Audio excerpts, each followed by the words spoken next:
Yo. Hey, What up, how's it going? Welcome to the new meta, episode 32. Yeah. Today, you guys see this beautiful man in between us. DropADeusKey's joining us for episode 32. Welcome, DropADeusKey. How you doing? Thanks for having me, guys. Yeah. Thanks for being our first. This is my first time doing some shit like this before, man. Oh, shit. Oh, man. So we have, this is a milestone episode for us. This is something that we've wanted to do for a while, is to get some guest hosts going. And Dusky is the perfect guy for the first episode. Man. Yeah. Such a good guy. Great streamer. Has dabbled with Diablo, has dabbled with PoE. I'd say other delve games. deep. Just a sprinkle. Right. Just a little bit. But we also have an announcement for the podcast as well. Next Tuesday, a week from today, is Christmas. Yeah. So So we're no not going to do podcast? no podcast on Christmas. But the following, on New Year's Day, January the 1st, Yeah.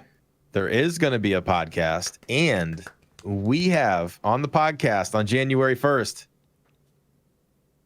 wait for it, David Brevik's going to join us on the podcast. David motherfucking January Brevik. That's fucking cool, man. That's going to be a cool show. David Brevik is going to be on the podcast, Woo! guys. That's going to be huge. That's going to be awesome. Wild. Yeah. It's wild. Finally a real guest. So,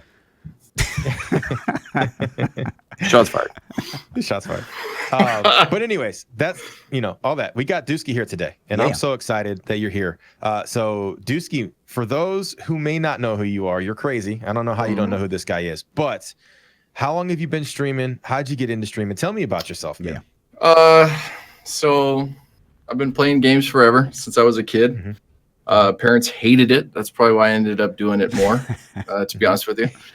And I started streaming about 2.5 years ago. The story is I was a web developer before I was a streamer. I went to college. I got a degree. Worked in Dallas, worked in Tucson for a while, and then I met the lady, right? And the lady, if you guys don't know, has a very serious illness, right? So she has terminal cancer.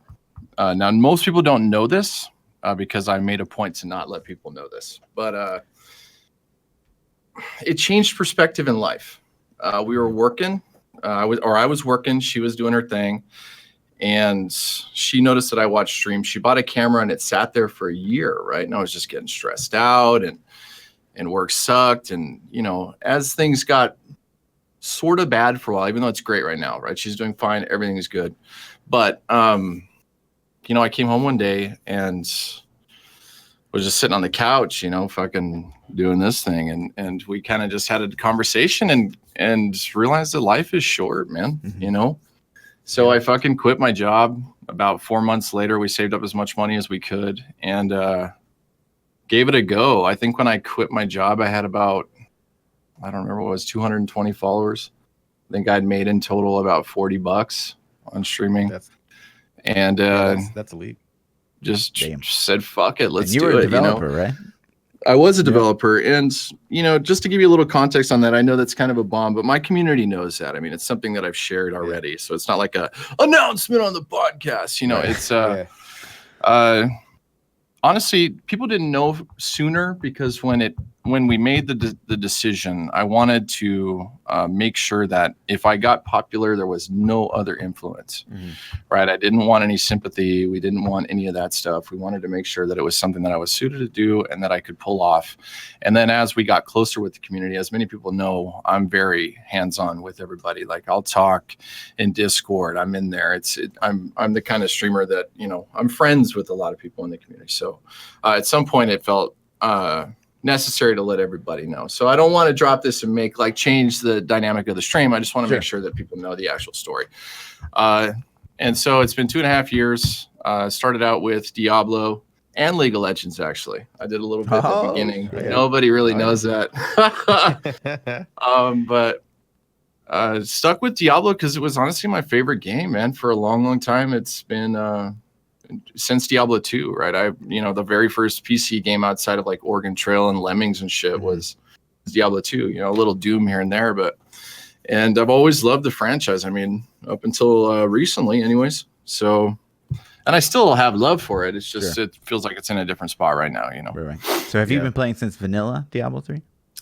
I got into the beta. Okay. So don't know how the fuck that happened, but I got an email at work. I remember me and a buddy who still hangs out in the stream pretty regular was like, "Oh my God, we got the fucking both of us got it, dude." It was crazy, man. We were sitting, awesome. Ran the Skeleton King like on every class 25 times, and I loved it, man. I played the fuck out of it, even during RMH, right? Like a lot of people talk shit on it, but I had a good time, man. I played it.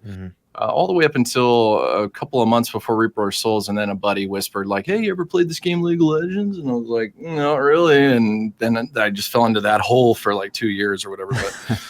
But and then when streaming started, I messed around with this, and then Grim Dawn for like a couple of weeks, and then Diablo just felt like the place. You know, at the time it was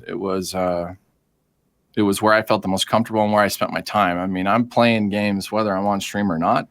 And when I would get off stream, I was playing Diablo. So, you know, that's what I stuck with. So what was the first season you started streaming Diablo? I want to say season 6-ish was my first stream season, 6 or 7. I played all but the first season. I was playing, granted, I was a super noob in the first like 3 or 4 seasons. You know, I worked a lot of hours. Sure. I didn't know anything about Paragon grinding efficiently or any of that stuff. And I kind of learned a lot of that from my community as well. You know, I did no YouTube videos in the beginning. I think the first 6 months of streaming, I made $5. You know what I mean? Like it was really slow growing. And then did a YouTube video that did really well. It was the worst fucking video I've ever seen, dude. I mean, like no editing whatsoever, silence and shit. That was like the worst shit, but it was good. I mean, it did well, and started to grow a little bit. And then from there, I just started to get better. I think the highest rank I got was 6th, and that was season 8, I believe. So we ended up getting pretty good at pushing the boards. Yeah, for sure. Cool. Was that Charge Bar or was that? That was actually Lawn Barb. Oh, okay. That was back when it was Charge Barb was meta, and I refused to push it. Right. I wanted to push Lawn, so nice. We got 6th with Lawn. Very nice. Which was fun. So, I know I got another question slated here, but I wanted to skip ahead a little bit. Okay. BlizzCon. So you were very much like right next to us at BlizzCon. Yeah. So, you know, to back it up, what were your thoughts going into BlizzCon? What were your expectations?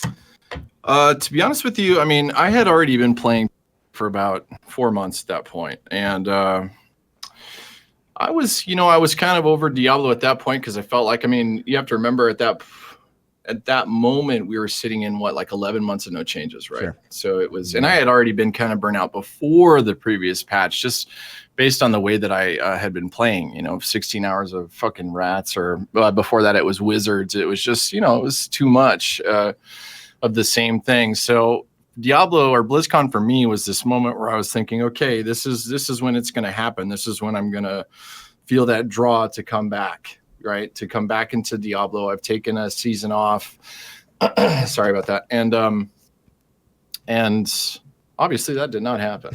So I was really excited. I think all of us were. Right? It seemed like everybody was ready for a fucking, you know, monstrous. I had already spent money on T-shirts and everything I could possibly get my hands on, and afterwards I was like, "Fuck, I want to return this shit." Right? Did you check the return policies on that merch after the No, I kept it, but I thought about it. So, boom, the announcement was made. Like, what are you thinking? What's going through your head? I was angry, honestly. I had a lot of anger at the moment that it happened.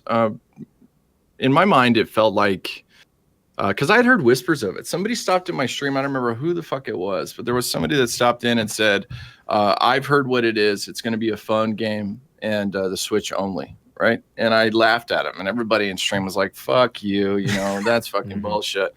And then I don't know if you guys remember, but I was looking over at you guys like, oh my God, dude, it's happening, it's happening, it's happening. And when he was talking about like connectivity and all this, it was like, holy fuck, dude, that troll was right, dude. Like, so I don't know who that troll was. He knows somebody, you know what I mean? Sure. But I was angry. I actually missed your question because I stormed outside to smoke a cigarette. Sure. Right. I was like, fuck, I got to get some nicotine. I'm pissed, man. I don't know what I'm going to do because as a content creator, I mean, I'm sure you guys feel somewhat the same way. You know, when you make your way in one game and that game effectively dies in a sense, at least to me, for the next foreseeable couple of years, you really start to like think about what you're going to do.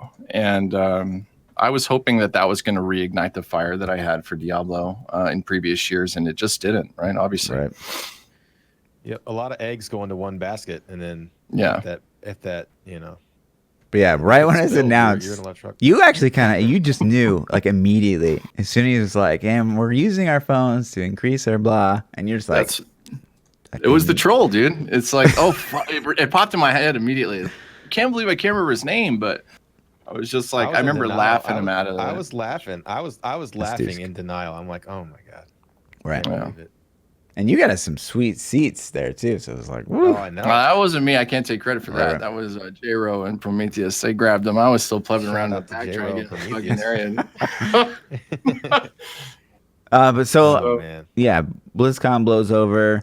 You know, you'd obviously talked about how you had kind of left the game before that. What really kind of led you away from?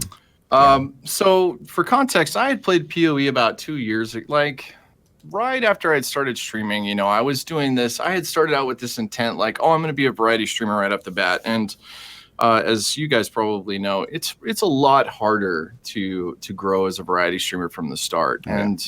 And I tried PoE. Somebody had suggested it, and I don't know. It just wasn't doing it for me. There was only 4 acts. The end game didn't feel like. For one, it's got a huge learning curve, right? We all know this. It still does.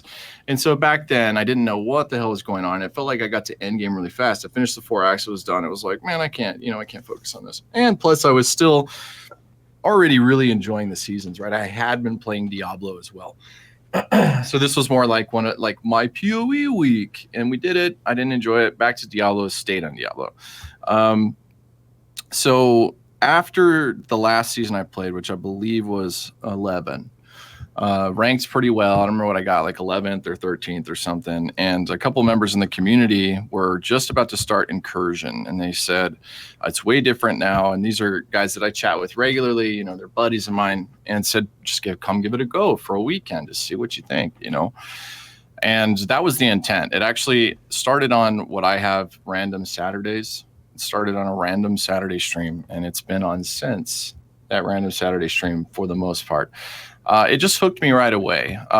The things that I picked up on they were reminiscent of things that I fell in love with in Diablo early on. You know, the gearing and stuff is a lot more intricate. I'm not getting free things, right? That's been a qualm of mine with Diablo for a long time. I hate that they give us 6-piece sets. Yeah. I don't, you know, like in a dungeon crawler, gearing your character, you know, in Diablo 2, I still remember at the age of, 17, getting my first set piece, right? I still remember that drop. That's important to me. So I got that immediately from PoE, and muscled my way to the end game, which took me about a week, right? Now I can do it in 7 hours, but it took me a week the very first time. When I finally got there, started mapping, started doing the incursion mechanics. It's like, wow, this is fucking cool, you know. Or it was bestiary, right, at that point, because it was just before incursion. And I just, it grabbed me, and I felt excitement, and I hadn't felt that excitement in a while, because unfortunately, when you don't change your game and you play the way that I play, 16 hours a day or fucking 14 hours a day of the same meta, never changing, you start to burn, man. You start to feel it, and you start to not have fun. And a goal for me as a streamer is, like, at least the way I feel is, if I'm not having fun, they know it. I'll get whispers. They'll tell me, like, something's up. What's wrong? You're off today. So if I'm not feeling it, then I need to really reevaluate what I'm doing and make sure that I bring my game when I turn the camera on, Right. Yep. I mean, what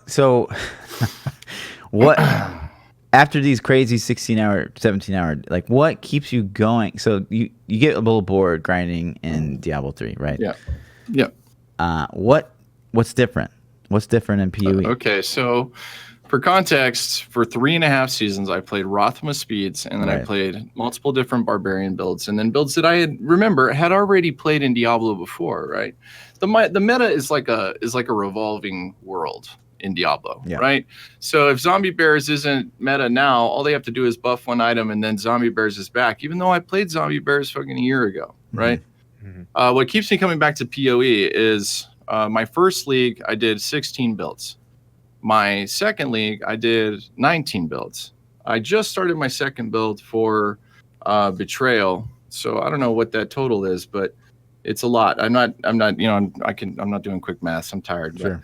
But I can, there's just a lot of discovery. And granted, there are things that Diablo still does better than PoE, and vice versa, right? They're both good games in their own ways, but finding discovery again brings me back to moments that I had as a kid, and discovery for me brings excitement, and excitement brings fun for my viewers, right? So it just seems to be where right now I'm excited. So what's the stopping point for like a brand new character? Like what makes you decide to do it? So sometimes you get bored playing that tune. Sometimes you see a YouTube video and that other tune looks fucking badass, and it's like, well, I'm gonna do that one tomorrow. It just depends. I mean, there's different factors involved. Of course, you'll burn out on a build. That's the same thing you run into with Diablo. The thing is that I've realized is I can also create things, right? Like we talk about this regularly as content creators. I mean, in the sidelines, but Diablo only has 3 sets per class, right? So at any given point, based on whatever's the strongest legendary, all of us are playing basically the same Hoda Barb, or basically the same, Corpse Lance, or basically the same whatever, right?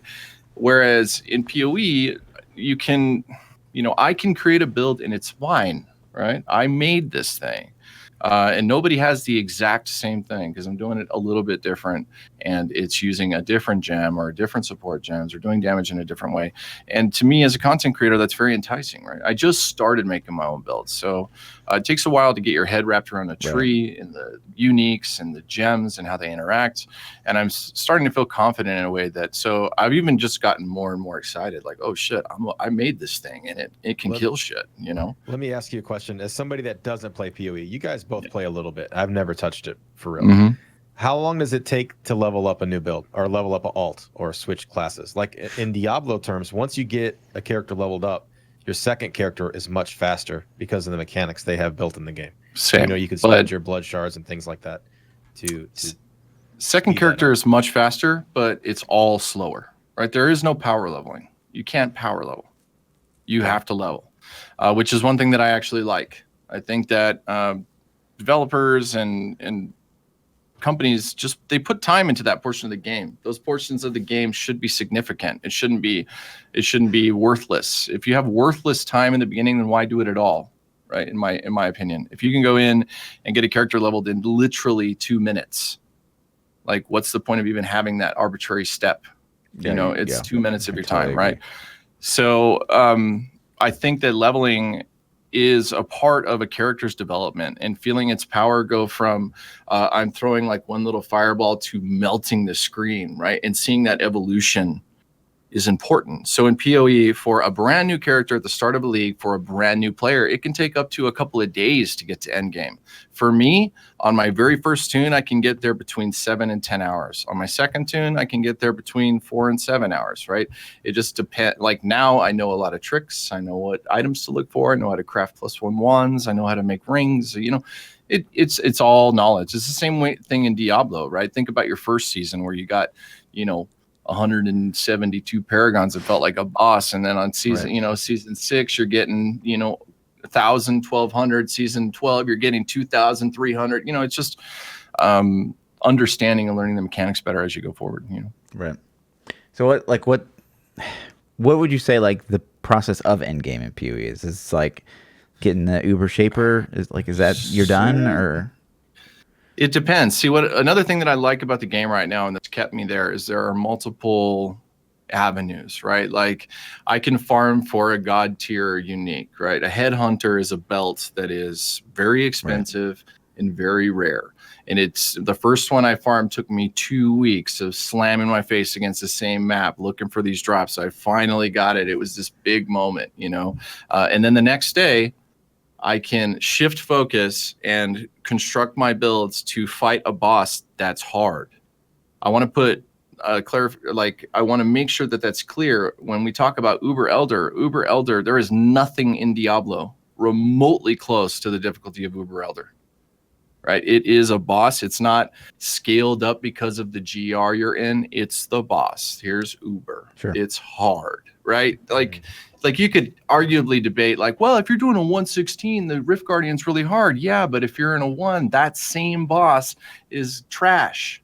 Sure. You know, no, Uber's hard all the time, right? And I like that. I like that the boss feels like, you know, holy shit, I did that, man. That's fuck yeah. You know what I mean? Yeah.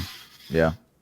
So there's that. You could boss, you can chase currency, you can chase items, you can map, you can delve, you can do incursions, you can do betrayals now. There's, you know, literally almost 10 different things you can do in endgame versus Paragons pushing leaderboards. Right. Rainbow wings. You know, that's so it's just nice to have some variety. Now I know this sounds like I'm not I'm just angry at Diablo right now. That doesn't mean I don't find value in it, and I don't think that it's a good game still. Sure. I mean, if you're a brand new player, you never played Diablo, then I'd say, and some of you're like, hey, should I play Diablo? Fuck yeah, it's awesome. Right. It's great. What do you think you have more hours in? PoE or? Oh, easily Diablo. Yeah, easily. Yeah. Easily.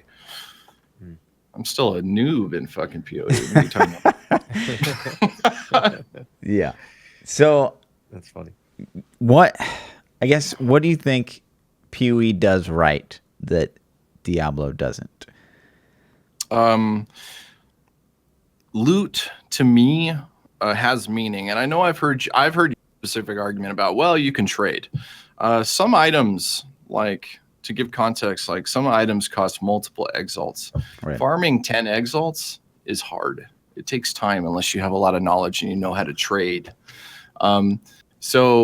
Especially on my first league, I need this weapon and it's going to cost me 8 exalts. It took me days upon days to farm the currency to get this piece, right? And then it felt like, and another thing that I think PoE does well is there are uniques that I've never seen, right? I've been playing pretty much nonstop for about 7 months, and still to this day, something will drop and I'm like, what the fuck is that? Right. I've never seen this. Like the loot pool is not, it's more reminiscent of Diablo 2, right? Where you're not seeing, like, you could potentially stumble upon a rune or something along those lines that's like, whoa, and you're months into the game, right? That's really, really important to me, because even before they started giving out 6-piece sets and all this other stuff in Diablo, the pool is just so small, right? The amount of legendary sets just immediately trash, right? Mm-hmm. There's so many in there that are just like arbitrarily put in to fucking, do whatever, which another place PoE excels is you can take that trash unique and develop a build around it, and it can do endgame content, right? Almost every single item in the game has the potential to be utilized as part of an endgame build. Now it may be a weird ass meme trolley fucking build, but it can work, right? You can make it work. What else? We're talking about what they do right versus Diablo. Yeah. End game options, leveling means something. The ability to create things, trading. I do like the tradings there. I know we butt heads on this, but I think trading's something that just feels like is part of an action RPG. Diablo 3's initial release started with some form or fashion of trading.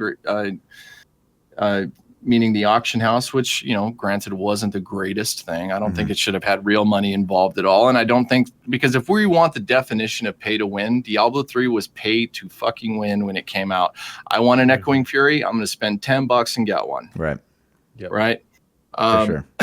So that was not a good system, but we could trade, and that was nice. We can trade in party now, but that sucks. I just hate it. Like, I hate when you're in Diablo in a beautiful piece drops for a build that you're not planning on playing, and it's just a forgotten soul, right? Or it sits in the back of a corner in case you maybe make that build later. Like, it should be really nice if you could turn that into something useful for you and make somebody's day at the same time, right? So I really like that that's an aspect. But on the opposite side, you're playing SSF right now. SSF can be fun, right? There are a lot of things you can do in SSF where I think playing SSF in Diablo 3 would be a fucking nightmare for me. Like, I'm all about group dynamics and group Paragon grinding, right? Yeah, Am I going to grind 2,000 Paragons by myself? Fuck, Hell yeah. no. I do it all the time. In case some of the viewers or Hell listeners no. don't know, the SSF is solo self-found. It's when you are completely isolated from playing with any other players or trading. So Yeah. You like to play solo. Some people yeah, do. yeah, I don't. It's not my thing. But I do in PoE. I don't mind it at all. Fuck. So let me ask you a question. I was talking about this in my stream that day. Is it, in fact, the act of trading itself that you're really, really loving? Or is it the fact that, okay, this item I know has a lot of value. I'm going to be able to turn that value into something that I can use, and that's exciting to me? So in the beginning, big trades just felt good, right? So you got an item, and it was really good. You knew it was really good. And then you traded it and you got currency and you bought an item you were racing. That felt really good. Like, yeah, man, I got this thing. Now I'll take a gray piece amulet, right? It has no affixes on it whatsoever. And with all the different currencies, I can ding, and turn it into an item that's worth a shitload of currency. Now, when you craft an item from scratch and sell it for godly amounts of currency, oh, it feels, dude, inside. Dude, I'll think about it when I wake up the next day, like, damn, I made that amulet. A fun little mini game. You know, so like I'll sit there literally in my fucking hideout, sitting there clicking on a fucking amulet for an hour, like, oh, there it is. I got the fucking Right. and put it up for sale, and I know that it's going to sell, and it's going to sell for a lot, and I just created that thing. It didn't drop. It didn't come out of thin air. No, I made it. And it's the same feeling you would get if you were whittling a fucking piece of wood and you turned it into a little statue, and you're like, oh, there's my statue. Okay, right. I'm going to sell it at the, whatever. So there's something about that just feels really good. But let me ask you, not to take a turn to the south, but how do you feel about the actual trade system itself in PoE? I think it's pretty good. I mean, all things considered. Now, there are aspects that are negative, which I've heard you talk about before. But the thing I always like to remember is there are negative aspects in every single game we play because of cheaters, right? Yeah. If we're talking about how cheaters impact a game, then it doesn't matter what game you're talking about. So, of course, PoE is not immune to this, just as Diablo isn't, right? With fucking ROS bot and this, or WoW is with, Chinese gold farmers. And, any game you play could be impacted by currency flippers or pay for currency websites. Right. It's you as an individual and how you decide to play that's going to make it, legit or not. Sure. Right. I'm actually not even talking. So I didn't mean to go down the road of like the unofficial. No, that's fine. I'm actually asking about the system itself. So you go to PoE.trade, you put up an item, or you try to get an item, you have to message a person, and then like, okay, you party up and you got to go to somebody's hideout, you make the trade, you get the currency out of your band, you got to split the stacks, you put it in there, and that's all fine to you, or don't you maybe that could get me at all. Wow. And now it sucks sometimes when you're whispering for fucking 2 hours trying to get a piece and you can't get a whisper back, but it'd be the same way in any time where you have to exchange hand. But why not just auction house? A hand-to-hand exchange. You could do an auction house, and that may potentially be something that's better. I don't actually disagree with you on that, but what I'm saying is that the current system isn't bad to the point where I'm like, fuck this. Right. No, I mean, of course there can be improvements, and room for improvement means potential for change, which means new things, which means extending the life of a video game, right? Right. So on the topic of room for improvement, we're singing praises for PoE. What do you not like about the game? So one thing that I think Diablo flat out does better is group play is a little better in Diablo 3, and it's just different. It has different aims and different goals. There's no real leaderboard in a sense. If you ask me in comparison. Like the leaderboard in Diablo versus the leaderboard in PoE, racing to 100 is a completely different thing than pushing a GR in the time limit, right? They're just not the same thing. Delving, same way, right? Delve is a great concept. I really enjoy delving, but getting adept is more like a personal achievement than it is like, fuck you, bro, I kicked your ass. You know what I mean? Like, so in that sense, I think the group synergy and the way that you play in groups in Diablo is just better in that aspect. What else do I think could potentially improve in PoE?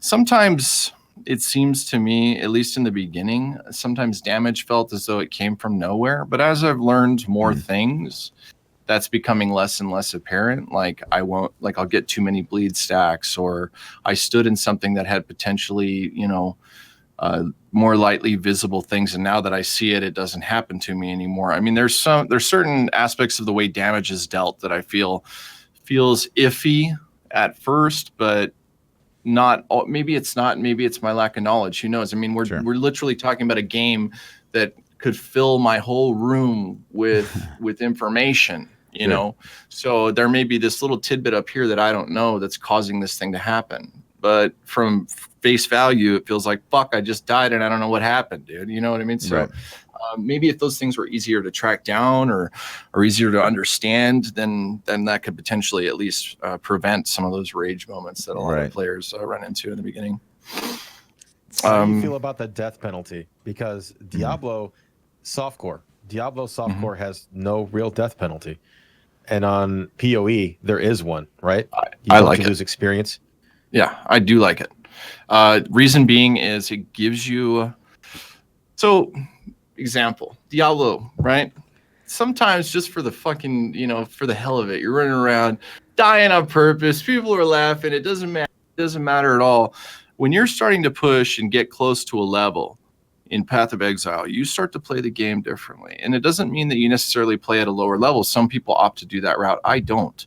I continue doing what I'm doing, but I get more laser focused. I get more into what I'm doing. I pay attention to my stacks. I pay attention to the bleeds. It makes it feel like hardcore without the punishment of losing your character, right? So you're not losing what you've worked for. You're losing a couple of hours of your life. Now, that can suck really fucking bad between 99 and 100, but I've made the decision as a player to not go to 100. I go to about 92, 94, and then I fucking have fun, dude. If I die, whatever, it all depends on what you want to do. If you're racing for 100, you're going to find an efficient route to do so where you're as safe as possible. But for me, I have a target mark. I go for it. And then from there, if I die, so be it. It doesn't bother me at all. Yeah. I mean, I think in PoE, I don't know, it works a little bit better, I feel like, than it would work in Diablo. Because I would hate for in Diablo for you, because like there's not a lot of build variety, right? Like there's just not as much as PoE. Yeah. So I'd really hate, and this is one thing that Quinn advocates for all the time, is like a death penalty in Diablo. But I would hate to pigeonhole players into playing those, condemned crusaders and like charge barbs. All your glass cannon builds would be super. Yeah, those builds where you like a fucking demon farts on the front of the map and your character's procced. Like, I got it. Right. So that would really suck. But I don't know. It's always, for me at least, the goal is always to not die. Like not dying is always an inconvenience no matter what. And so, I mean, for players like us, it's like maybe it's not the biggest deal in the world, but for a huge audience out there, like, whoa. That's got to feel bad. Like you get on and you're grinding out as much as you can, like you're level 91 and you play for 3 hours, you don't get a drop, and then at the end of your playtime you die, and it's like I literally logged on and I have nothing to show for it. Yeah. It's hardcore, dude. It's it's like taking it to another level though, in a way.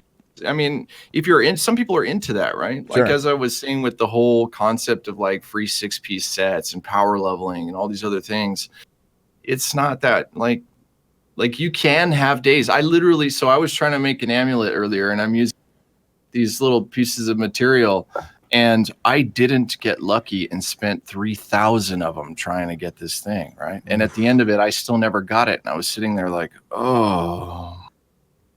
it hurts my soul. But at the same time, when it does hit, it's like what is that? What do they call that? I can't remember. There's a term for it where like the lows, yeah, they can be low, but the highs, fuck, they're juicy, man. They're up here, you know, right. like, oh, it hit, you know, That like endorphin rush, yeah.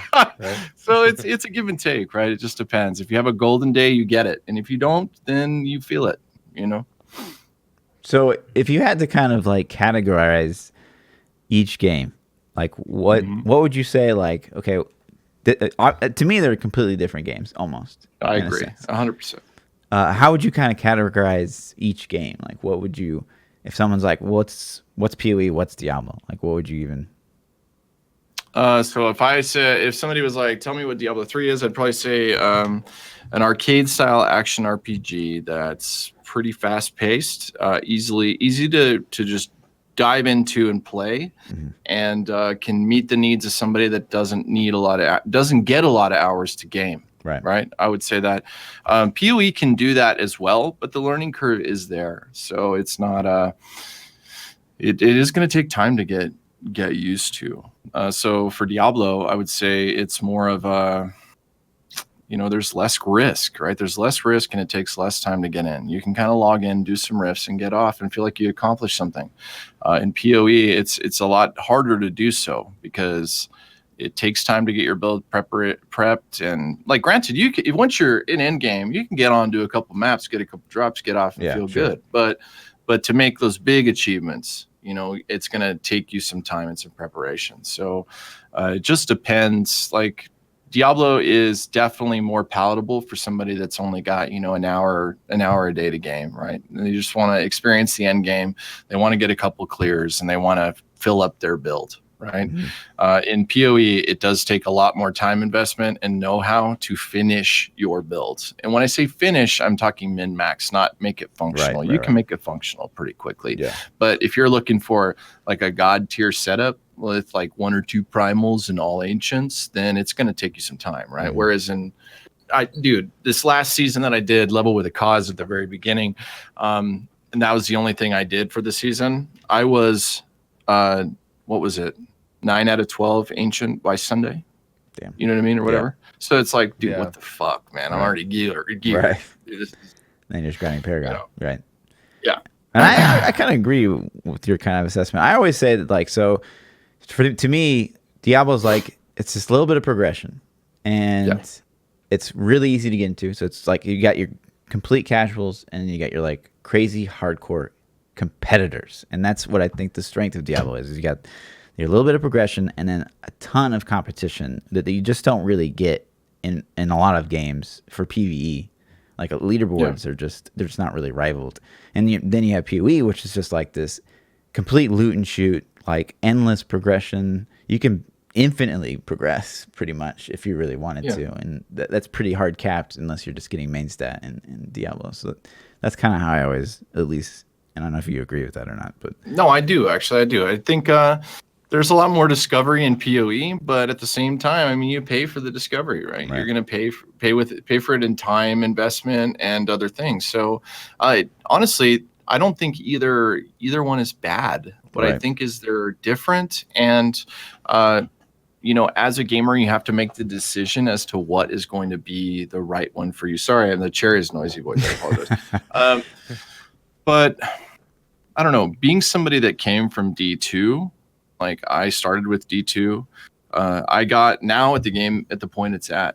I really love that long-term progression of a character because for gamers that play like iGame, your character becomes an extension of you in a sense, right? Gaming is life for me. I mean, I quit my job to fucking do it, right? So I really, really want to feel an association with my characters and really, really, you know, just like in WoW, right? You'll put fucking thousands of hours into it. It's no different than an MMO, right? It's just an action RPG in a sense, right? Sure. In regards to time investment. Right. So what do you think? So you still, like you said, you still have, like, there's a special place in your heart for Diablo. Always. What do you think always will be it would take for it to kind of like, you know what, I'm going to play PoE like 50% of my day and like Diablo the other 50%? Like, what do you think it would take from the Diablo 3 team There's got to be discovery. Discovery has to be added to the game. I would say even through the progression of the seasons. Now, I'm not going to shit on the seasons because I've had a ton of fun and my success came from Diablo, right? I loved playing Diablo. But now looking at it from a higher perspective, like standing above and kind of going through what the seasons are, we haven't got any new sets since the fucking expansion came out. Right. I mean, other than the Necromancer, we've gotten we got a couple legendaries with the Necromancer for the Necromancer. Right. Yeah. But outside of that, there's been none. You know what I mean? There's no legendaries. There's no sets. There's nothing like that. Right. And like every single league that PoE does, there's new gems, there's new uniques, there's new gameplay interactions. Like if I were to come back to Diablo, they'd need something new, not a fucking free Ring of Royal Grandeur. You know, I'm sorry, that's really neat and it'd probably be really cool, but it's not really changing anything about the gear that I've already used 100 times. It's just letting me use one other piece with it, right? I know what those interactions are. I'm not going to turn on the game and see a new ability that looks like, whoa, what the fuck was that, dude? Sure. You know what I mean? It's going to be like, oh, cool, I get to do that Star Pack Meteor in a different set. Right. You know, so I think for me, in order for me to come back to the game, they need to start acting like they love it. Sure. I mean, I don't know how else to put it. Like, I don't all the time they love it. I know, but we love Diablo. Yeah, dude, I don't fucking get that, man. Granted, who knows, man? I don't begin to say that I understand how corporate bureaucracy works and how things work. I'm sure those developers love their game, but whether or not they're allowed to show that love, I think we know the answer to that because they're not. Right. So 264 to you is just it's no bueno overall. I do not plan on playing 264 now.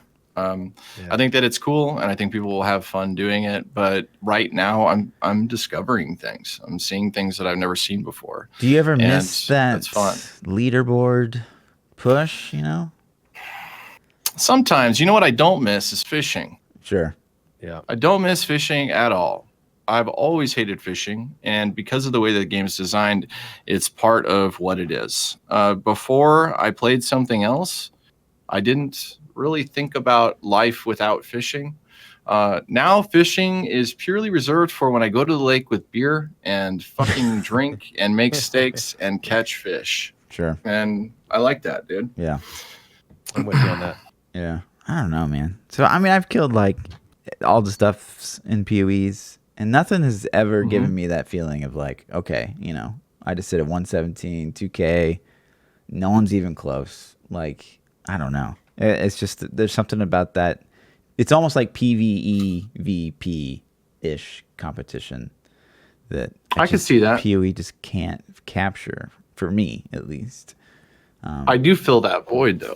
I still play League. Okay. So, I mean, I get my competitive angle. I just don't get it in the action RPG I'm playing right now. Yeah. So, and I set my own goals. Like, I used to play Diablo this way, too, right? My way to solve the bot problem was compete against my own goal. Sure. Right? Sure. When I got rank 6, I'm almost positive 3 of the guys ahead of me were botting for sure. Probably and who knows what the other guys were doing, right? So at that point in the game, what I would say is this season, I'm going to get this. I do the same thing in PoE. This time around, I'm going to get to delve, 675, right? And I fucking bust my ass and get there. And it feels good. Now, it does not feel as good. I'm not going to lie to you. It does not feel as good as killing a Rift Guardian with 0.1 second left. Right. It's like, whoa! Fucking look. Yeah. That's a different feeling, right? Yeah. But there is something to be said about grinding to an end that isn't +5 main stat, right? Like grinding for 50 hours and coming out of it holding a belt that changes the whole way your set builds. It's like spinning above your hand, like glowing like a godly item, feels really good. +5 main stat doesn't. And now, in my opinion, it saved the game, but it served its purpose. Mm-hmm. Is there anything in Diablo that competes with that feeling you get from PoE's loot? Is there like getting a primal top tier weapon for your build in Diablo perfectly rolled? Does that feel as good as the feeling you get in PoE? It or does. Is PoE just on the next level with the loot? Well, it does, but the difference is that like since we're using legendaries or unique as an example, when I get a unique, I've gotten a unique, right? In PoE. Like there are ways in order to re-roll the stats on there to make it stronger. So I've gotten it.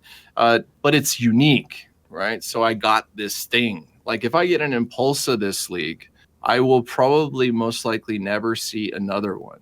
Now getting a God rolled primal Death Wish, yeah, it feels great. But I've already had 19 ancient Death Wishes before it. Right.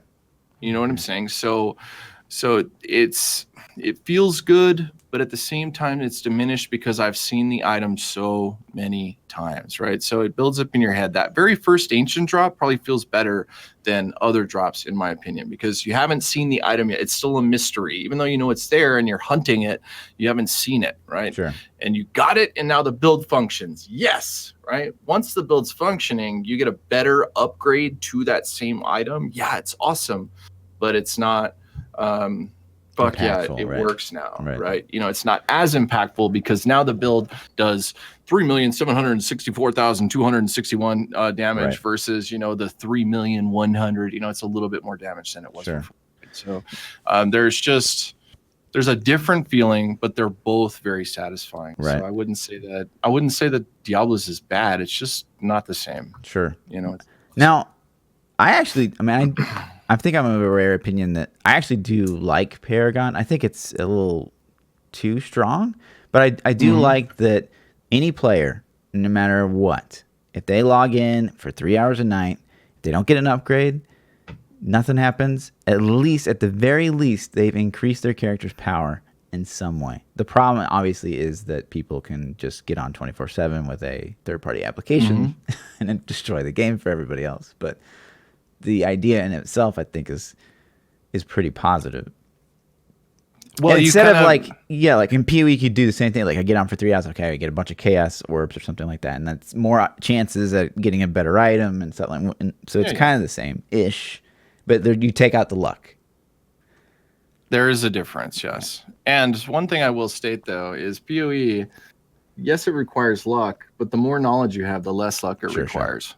Right. So as you get more and more knowledgeable at the game, making chaos becomes more and more trivial, right? So your time is better spent, right? You're not like, oh, yay, I did a bunch of maps and I got 7 chaos. No, I turned this into this, and now that 3 hours was much more profitable to me than 3 hours in the past when I didn't know what the hell was going on. Sure.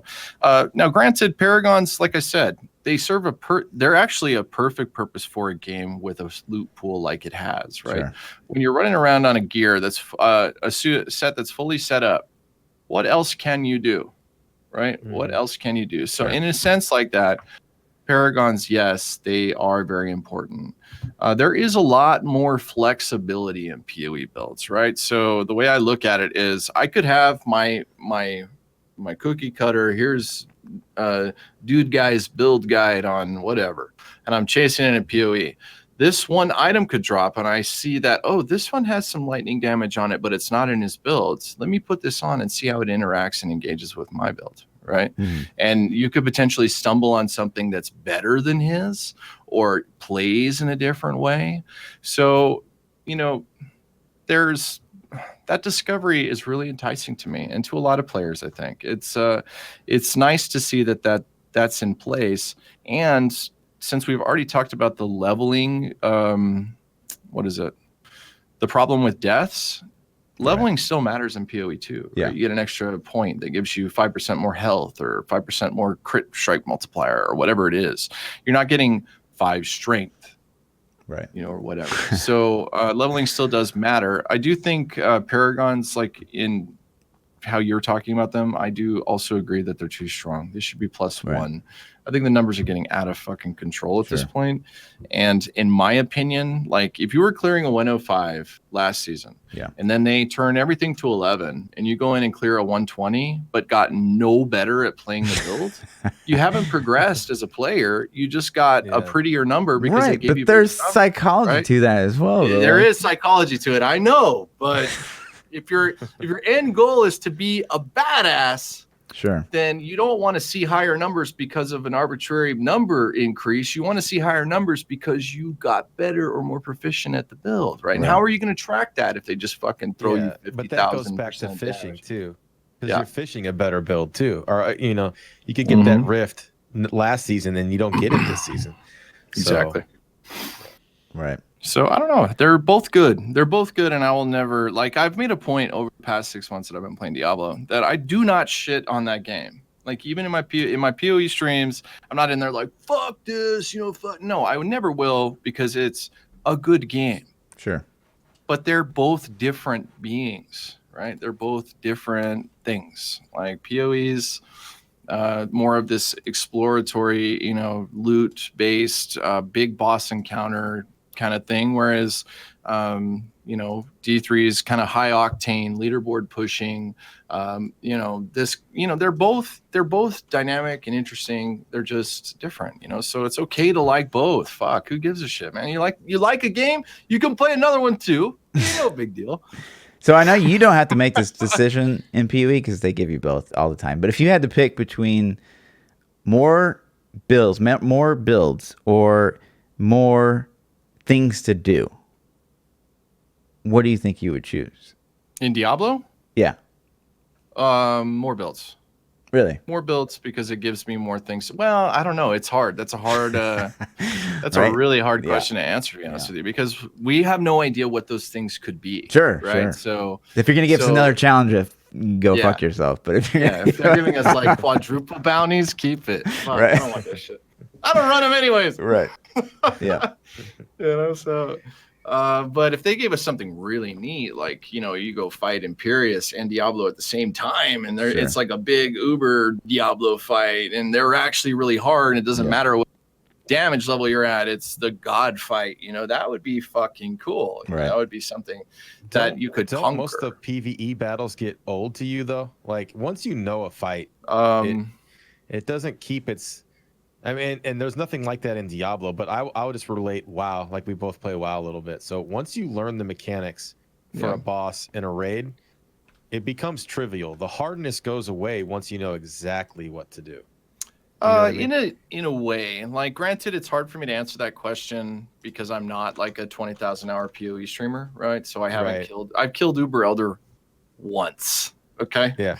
Right. So now, granted, I've done Shaper like 30 times now, and that doesn't mean that it still doesn't feel good. Like every time I do it, there are times, because I do it on so many different builds, right? The thing about it is, especially if I'm trying my own builds, if I get in there, I'm not only fighting the boss, one of the endgame bosses, but I'm fighting it with something I created.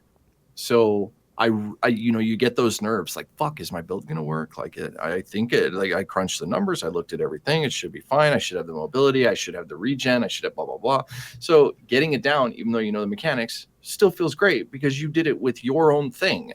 And then switching builds on the next build, do I have enough gear? Have I hit that threshold? You know, once the build is decked out and you put together a boss killer and you know the mechanics, it's going to get dry like anything else. But what I do at that point is, let's design something different, you know, and see if it can conquer that massively difficult encounter, right? Because Uber Elder is not easy. It's not. I mean, for some players out there, it's easy because, you know, Matthew's killed it fucking 50,000 times, but it's still probably fun for him when he's doing it on a build that he's just created and, you know, he has never done it before, right? I mean, I've seen it, right? I've seen him do a YouTube video on build number 672. And you can see in his face that, you know, he's dodging, he's enjoying the fight. He, you know, he did it, right? And I think that's really unique. Same feeling of pushing a GR 100 for the first time 50 times. It can still feel good, right? Right. Yeah. But okay, to step back, because we kind of skipped over this one. What were your thoughts after playing Diablo Immortal for the first time? Well, I really liked the arcade version of Ninja Turtles with Diablo characters in it. So, we were talking about Diablo, right? I felt like it was a beat 'em up, right? It was a scroller beat 'em up. Yeah. Now, granted, the game's really early on, and I did state this in my video talking about it, but for one, I was really already fired up, right? I only played it once. I know you guys slayed it and you were all about it. I knew right off the bat, I'm not going to play this on my fucking phone. Right. Okay. I have, a very expensive computer. I take pride in my machine. I know you, Fluff, take a lot of pride in your equipment, right? Yeah. You deck it out. So as somebody that's a PC gamer, I take pride in my fucking equipment, and I'm not going to let it sit and gather dust while I'm doing this shit. Right. Like, yeah, here we go, boys. I'm gonna, so the looting didn't feel like it was looting. Granted, again, it's so early on to really know what it'll be. I mean, but I will say this: I played the Diablo 3 beta. The Diablo 3 beta wasn't that much different from Diablo 3. So if we use that as an indicator, then we may be in for something very similar to what we saw at BlizzCon. So I didn't think it was good. Granted, I have, I'm not saying I have big giant hands, but I've just never really been good with punching those, when you're holding a controller, they have buttons. Right. Yeah, the virtual buttons versus the hard buttons. Right. Yeah, I fucking hate virtual buttons. I've got my thumb going like this all over the fucking screen, and I killed the boss. It was super easy. Now, I will throw some pros out there because I like to give both sides. It did look really nice. It was a good looking game. As far as phones are concerned, it looked fucking clutch, right? It was a really nice looking phone game. But did it feel like Diablo to me? No, I didn't feel any excitement, right? Okay. I didn't like when gold was dropping on the ground or whatever, it was just like, oh, cool. I think did it auto loot the gold? I don't remember hitting it or go over it. Yeah, so you're clicking on golds, you're clicking on the legendaries. I don't know, as somebody that likes to, kind of crunch some numbers and push leaderboards, can I see that potentially being something on the phone game? Never. Right? I don't see that being possible. Mm-hmm. So that's what brought me back to Diablo. Right. I loved Diablo 3, but I had that ship had sailed. Mm-hmm. When the seasons came back and the leaderboards were in place, that's what pulled me in. So knowing that won't be a thing, I could definitely see, as a phone user, like, cool, I'll see the storyline, set it down, never touch it again. Right. Well, how would you feel about like a Diablo game that doesn't have dynamic generated maps? Like it's all static. The phone is? Yeah. Yeah, I believe it is. It's going to be all static. It removes any... So he said it's going to be all static with dynamic events. Dude, I'm surprised you even know what's going on. Isn't somebody else building it? Sure. Wow. I'm sorry, dude, but look, I mean, that's one thing that I thought was fascinating to me. Fascinating and infuriating to me at the same time. We're talking about Blizzard here, dude. This is a company that has transcended other companies in the gaming genre over the years. People fall in love with this place, right? Like you feel a connection to them, and you don't know anybody that works there. You've never been to the campus, you've never been to BlizzCon, but it feels like a buddy, right? And then these guys are coming out pitching a game to you that they didn't develop, and it's on a phone for a PC franchise. It's just like, whoa, dude. Did somebody fucking pop some mushrooms 9 months ago and decide to make a phone game? I don't know what's going on over there. Yeah, I don't know. That's just my... Sure. They're in a weird spot right now because they had the Heroes of the Storm announcement too. We're going to that. Let's do that. Let's go to that. I know I'm jumping topics a little bit, but you're right. What's going on with Blizzard right now? I don't know. They're not the company that I knew, and that's just the sad thing. And the thing that you asked if I was comfortable about talking about, I will. Okay. Yeah. Let's touch on that real quick. Because that kind of touches on Blizzard. You go ahead. Sure. So if you guys didn't know, like every year they invite streamers usually to stream Diablo at BlizzCon, which is kind of a cool opportunity. And DeusKey was actually asked to do so, and maybe you can shed some light on what that looked like. So, for context, it was kind of up in the air the whole time because I'm pretty sure, they knew that I hadn't been playing Diablo for a while, but last minute came through and they asked if I would play, and I said, yeah, dude, I would stream at BlizzCon. Now this was before we knew what was happening and we knew everything, and for a content creator, I mean, it could potentially be a very, very, a pretty big deal, right? You get exposure to a lot of people, right? Right. So I was looking forward to it as an opportunity, also with the idea that this is going to be my thing that pulls me back in, right? This is perfect. This is a perfect segue into jumping back into Diablo. And they did the big announcement, and dude, it was like a whole day for me, like a whole fucking day of walking around like, what am I going to do? I'm so upset. I'm so angry. I don't like the Switch. I don't like the phone. I have to stream this tomorrow. And the community was really upset. Obviously, they were very vocal in my Discord all over the fucking planet. Like everybody was really pissed. And so I spoke with my partner and told her, look, I don't think I want to do this, and she was like, well, I 100% support you. And I explained to her why. And my logic behind this was I was raised in a way that, you have to be respectful to people as much as you possibly can. Granted, if they're going to spit in your face, you don't let somebody spit in your face, right? You're at a Walmart, somebody spits in your face, you can spit in your face too. But you try to be respectful. Sure. I'm at BlizzCon, right? I'm at their house. This is their show.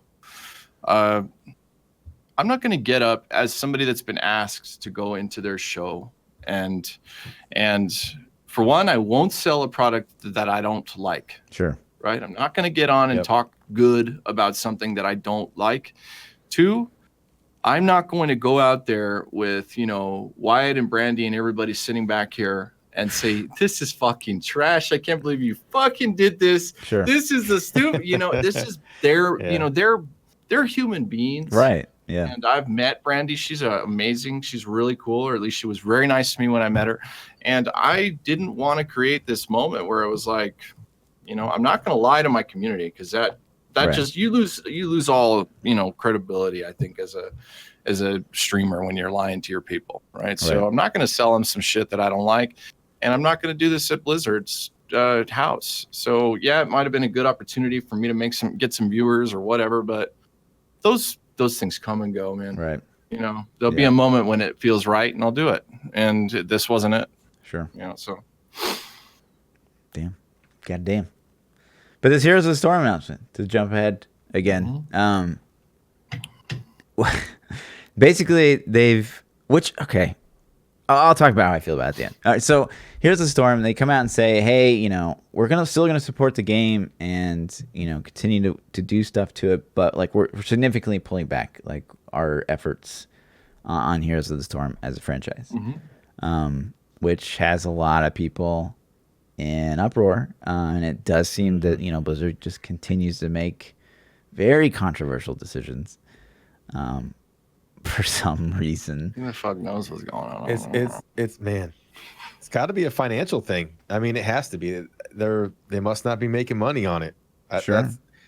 I don't understand any other reason to do it. If you're making a profit, why would you stop making a profit? But let me ask you guys something. So this, to me, is so kind of bizarre, because in one way I appreciate it, because it's them being honest and being like, hey, this is what you should expect, like we're actually not going to do, and I appreciate that level of like clarity. But at the same time, like, why did Diablo never get an announcement that said, hey, it's moving to classic games, we're not going to fucking touch it anymore, like don't expect shit for the next 15 seasons? Like why the changeover? Why all of a sudden are you going to be like, well, now we're going to tell you guys what's up? So I just don't understand what's the difference and why they can't be that way. The teams, dude. Sure. I feel like they're super, I don't know, they're super separate, right? From what we've seen. Like they're very clear about the fact that Diablo makes no money, right? At least from what I gathered, like, oh, well, Diablo doesn't get support because it doesn't make any money, right? So in that sense, it's independent, right? These other guys that are pulling in cash, it don't matter. It's not Blizzard. That's HOTS cash. That's fucking Overwatch cash, So with that mindset, maybe the HOTS team wanted to be a little more transparent, seeing the shitstorm that Diablo's just gone through. Right? Yeah. Is Discord still working? Because the camera, oh, there it goes. Okay. Yeah. To the same token, I mean, this may be. You know what? I don't want to go there. I played the other MOBAs, and I feel like Heroes of the Storm was just not competing in the esports. I mean, and I don't even play MOBAs and Dota and shit. And I know the stereotypes. It's like, League of Legends, or maybe Dota, League of Legends, and then like the Heroes of Storm is just like the joke of the HOTS, right? HOTS League, right. Dota League, Dota League. So, and that could also be longevity too, right? League and Dota have been around for a decade. Sure. So they've had a lot of time to put their feet in the door, and Blizzard thought just based on their name they were going to jump in. But at the same time, I played League and I've played Heroes. League, I think the mechanical outplay in League, this is my personal opinion, I'm going to drop that IMO bomb, outweighs the mechanical intricacies of Heroes of the Storm in certain regard. I feel like, I don't know, I feel like League is more finely tuned in a way. I don't know if that's the best way to put it. So it just has more of a draw. Like I know, like they remember when they brought out Heroes, they're like, we're gonna pitch it as the whole team does it, and yeah, you do get that sense in the game. But when there's 100,000 people in a stadium, they like watching a motherfucker carry. Like, oh my god, Faker the god is fucking. You know, like they like that. People like that. They like seeing their favorite player carry their team, right? And when you try to design a game around like moving that in a competitive area, it feels to me like it's sort of doomed to compete with anything that's going to have that level of hype, right? You can't have the same hype, in a way. Ooh, but it's just I just wish we could be a fly on the wall in Blizzard, like honestly, because it's just for any game. Shit. It just seems but between the gotta have a Switch to win a Switch. The whole Diablo Immortal thing. Whoa. I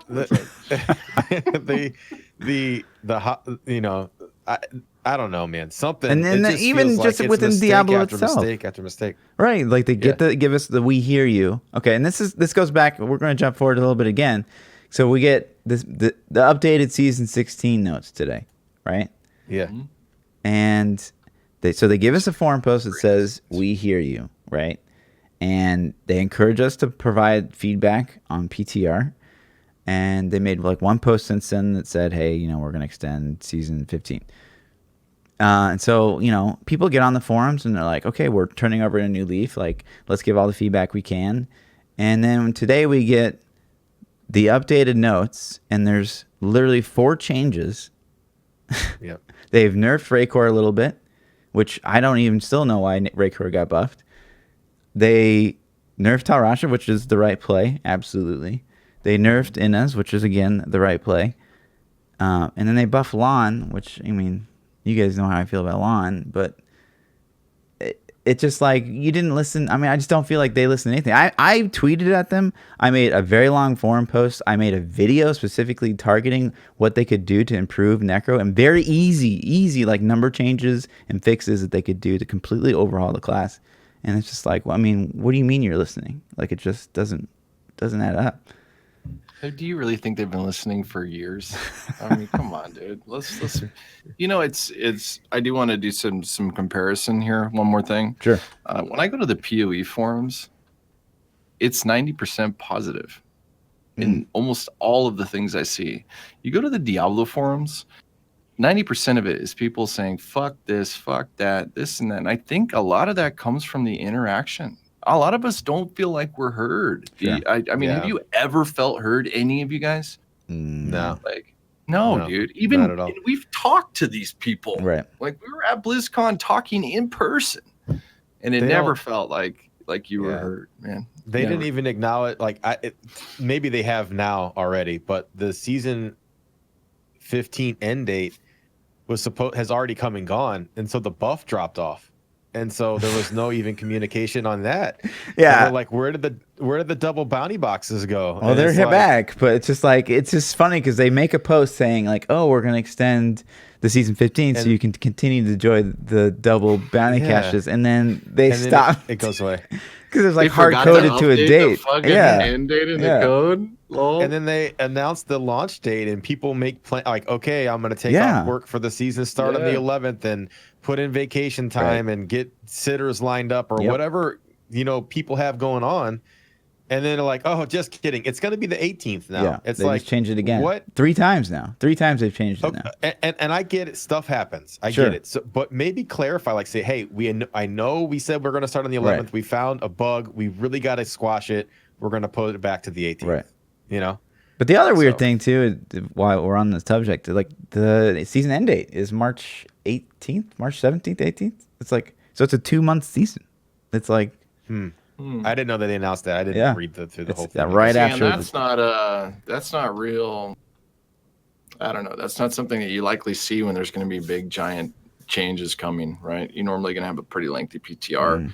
So that's one thing to at least think about. But it's funny because when I first read that, like everyone, you remember, like you and me, Pete, like back in October, we're like, oh, the season 15 end date. That's very specific. There's something going on. Yeah, so like that's lining stuff right. Up. Yeah. So that's the initial reaction that my chat gave, and I'm like, guys, like, listen, we've been here, like they're lining up that kill shot for my heart. That's what you were doing, like, Blizzard. Something's coming in March, and I was like, I don't know, guys. I don't want to go down that rabbit hole again.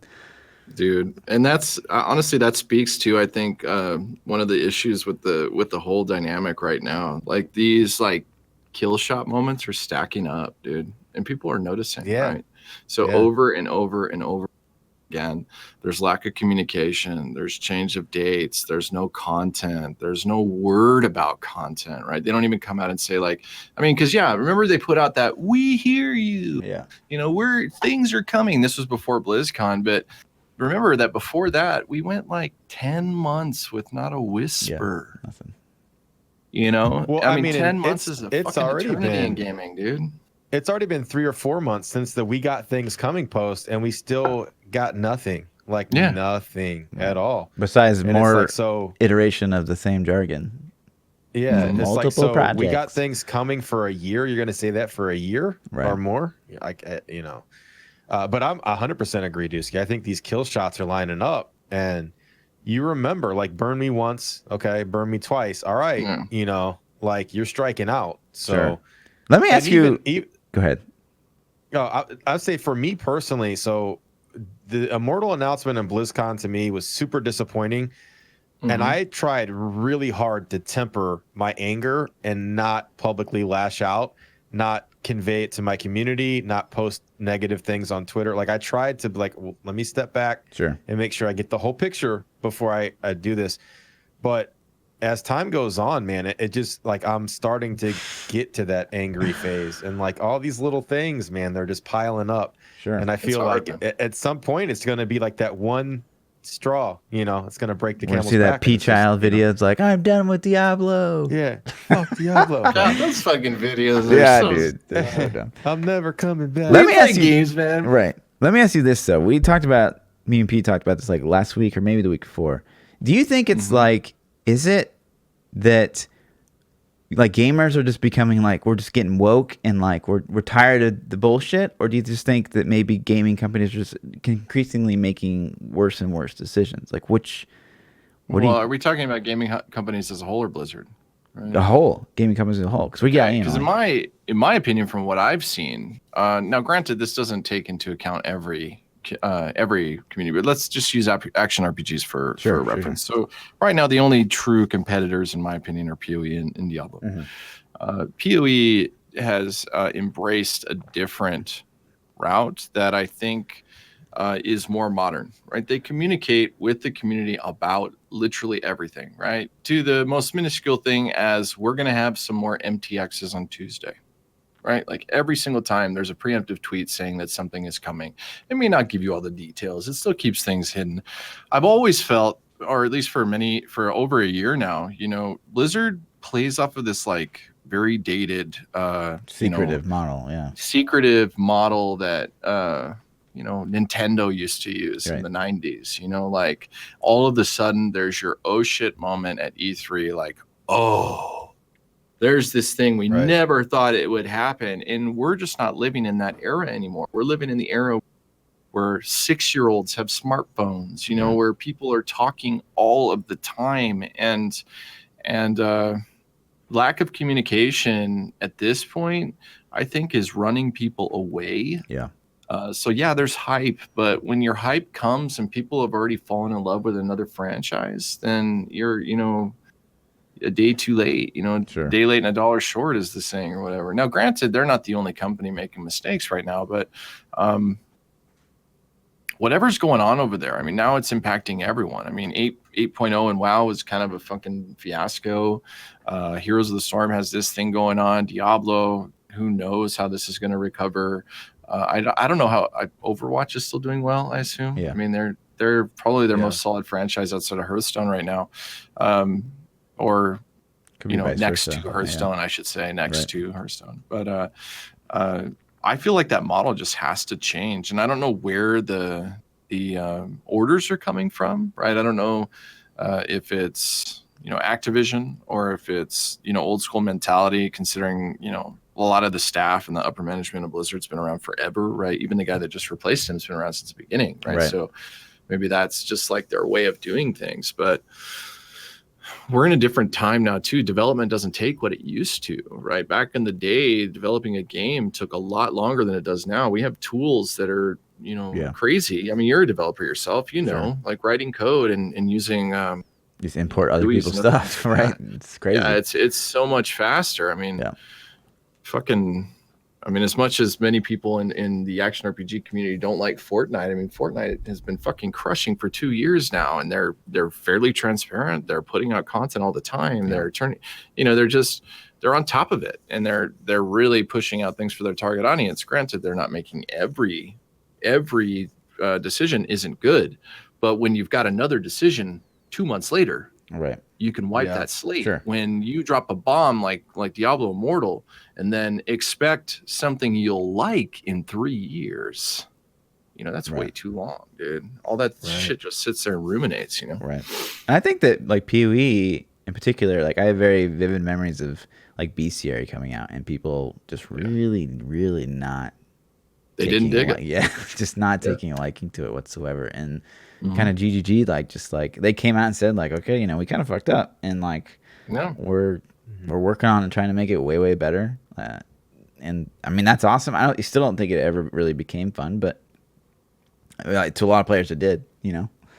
Part of the current interaction, I guess, is I didn't really, that's when I started playing right at the end of Bestiary, so I didn't experience whatever everybody didn't like. But right now, I mean, it's kind of a neat little thing, but it doesn't feel like something that's oh fuck yeah, it's beast time. No, it's not like that. There's another monster that this dude's gonna capture. But I think the key point there that you're making is that they came out and said, we made a mistake, let's rework it and fix it later, right? And I can't remember when that happened in Diablo's universe, right? No. Or it's like, oh, my bad. Like they just had a typo in the patch notes today. Like I don't know. They added a 0 to the 2-piece Jade. So like Haunt was going to do like 35,000 seconds worth of. It's like, wow, I guess Jade is now the new RGK. Made in Jade next season. So. It's a hell of a spot for an extra 0, dude. Is that the straw poll from last week? Yes. Oh, let's take this up. Sure. I'm interested in these results. Yeah. So we asked last week. So as of the last 2 seasons, I don't know if you know this, Deuce, but they've been 4-day breaks instead of 2 weeks. And, we've expressed our opinion. We felt that was just insanely fast. But before we even look at the results, what do you think? Would you prefer 4 days or would you prefer the 2 weeks we had before? I feel like there should be a spot kind of maybe in the middle. I think for me as a streamer, 4 days, whatevs, let's go. But for the majority of people out there, it's nice to have a few days to play something else or do whatever it is that you do, man. I think about a week and a half to 2 weeks is okay. But 2 weeks is pushing it too. Sometimes depends. I don't know. I think 4 days is too short. I'll agree on that. Right. All right. So I'm going to vote because I haven't voted. 2 weeks. And it seems like 4 days is actually the winner, which is really surprising to me. But, wow. Yeah. You guys just blew my mind. People just want to run those, get them gons, man. These are all Blizzard employees, I think. So every Blizzard employee, they're like, how many IP addresses do we have? Get on there. Every single one. Yeah. Wow. Oh, man. See, and these are those moments. It's like people, like you just admit that you're wrong. You know what I mean? Like you just you get the feedback and the hard data is there, and it's just like, well, people want it, so like keep doing it. You know what I mean? Yeah. What are you gonna do? Right. But the question I want to propose for next week, and this has a little bit to do with the PoEs. So if Diablo had to port one league mechanic from PoE, which league would you pull? Breach, Essence, Abyss, Incursion, Delve, or Betrayal? You're asking me? Yeah, I mean, let's ask you because you won't be here the next time. But. Well, I've only played 3 of those. But you actually play them all the time. I've interacted with them. I think Breach is really fun. I think that would add an interesting dynamic to rifts, but they don't really work the same way. Right. Well, I guess you could use it in a GR too, because it would be a fuckload of time dependent on the breach, right? Oh, there's Hulks coming out of this one. You know, I'm just god amount of time, right? So Breach would be really cool. Delving, I don't know if Delve would work with the Diablo folks, because Delving's half of its strong is the crafting that comes along with it. So I think it'd have to be either Breach or I'm trying to read these because I don't know them all. Breach, Essence is, you know, the stupid. Well, I shouldn't say stupid. the crystal things you touch. We know which one you're not voting for. I think Breach would fit in Rifts. I think Abyss could be pretty cool too. Abyss would be good too. Yeah. Abyss would work. Those two, because they're Octane, right? They're Octane changes. I think Incursion would be fun, but it would probably be the hardest one to like actually bring in to Diablo. And it's very similar. It's like time trials within time trials. You know, what are you gonna? Yeah. Those of us that don't play PoE, we're just gonna pick a random. Right. I like that word. And then Betrayal. What do you think about Betrayal so far? I really enjoy it. I was not on the nerf train. I think it should have stayed as hard as it was. But it still seems to be insane. I got one shot. I'm all for this fucking super challenging shit right now, dude. I want to walk away from something when I've died and think, whoa, what the fuck can I do to make that not happen next time? You know. So, but overall, I mean, we've got basically 6 league mechanics in there. Plus Incursion. I mean, Incursion and Delves are huge. It's just there's everything. You can do fucking everything. It's awesome, dude. Right. But what the Betrayal mechanics themselves, where you're like reorganizing, like Shadow of Mordor. It's confusing. Sure. It's cool, but at the same time, rewards aren't very clear. Out on Reddit if somebody on Reddit hadn't figured it out, I'd still be just clicking a fucking button and running. You know, like, well, cool, let's go. You know, right? Yeah. So yeah, it's cool, but it's very intricate, I would say. Yeah, for sure. But yeah, all right. What else we got? You guys want to hit some Twitter questions? Oh yeah. Yeah. Oh yeah. I think that's all that's left. Let's do it. What do you got? This is my favorite part of the podcast, guys. So I'm going to tell you guys how to submit questions real quick before we read these off. You can tweet at me. You can tweet at Lord Fluffy. Both of our Discords have an Ask New Meta section. So that's how you can submit your questions. Every week we'll answer them. This week for DropADeusKey, specifically, the lady asks, how do you deal with your girlfriend popping up on midstream while she's not bringing you coffee? Typically, you let her take over, walk away, have to battle for your chair, end up, having way more chat interaction while she's there. No, I'm joking. Shit. She's amazing. She's amazing. She does a really good job. She's just really sure. P Wifey hides from stream. She has never been on camera still to this day. Mm-hmm. She will get in chat and talk in chat every now and then.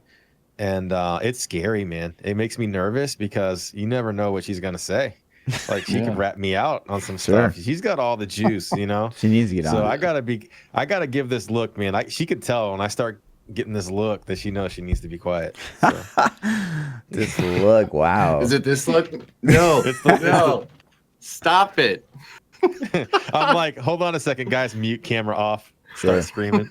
No. Shut up. I mean, we do like whole things. Lindsay gets on quite a bit, and we do like Ask a Girl sections. So it's good. She even played Diablo on my stream, like campaign. She's never played campaign, so she did that like a couple weeks ago. That was pretty neat. I saw that actually when you guys did that. That was pretty cool. But otherwise, everyone just wants to see me because the face. What else? Nephilim asks, This guy, you know. Nephilim asks, for you as a content creator, does it feel more relaxed to stream on a PS4 compared to a PC, considering body positions and so on?